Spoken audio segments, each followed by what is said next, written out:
সেহরি খাওয়ার আর মাত্র 30 মিনিট বাকি আছে।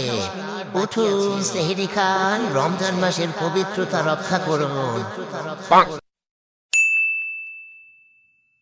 সেহরি খাওয়ার আর মাত্র 15 মিনিট বাকি আছে। সেহরি খাওয়ার আর মাত্র 5 মিনিট বাকি। হ্যাঁ, এইটি সময়ের ভিতরে আমি এখন কেমনে ভাত খাবো রে? হুদা 5 মিনিট বাকি আছে। এই ভাত দে, এই তরকারি দে। হায় হায় রে, 5 মিনিটে কেমনে ভাত খাবো রে?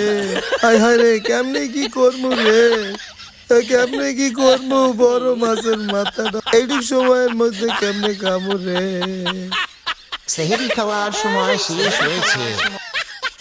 হ্যাঁ, সেহরি খাওয়ার সময় শেষ। এখন আমি কেমনে সারা দিন রোজা থাকবো রে? আলহামদুলিল্লাহ, রমাদান আল্লাহ সুবহানাহু ওয়া তাআলার পক্ষ থেকে আমাদের জন্য অনেক বড় নিয়ামত। আমরা যদি কেউ সেহরি খেতে নাও পারি, তাও রোজা হয়ে যাবে ইনশাআল্লাহ। তাই যতই কষ্ট হোক না কেন, আমরা আল্লাহ তাআলার ফরজ হুকুমকে ছেড়ে দেব না।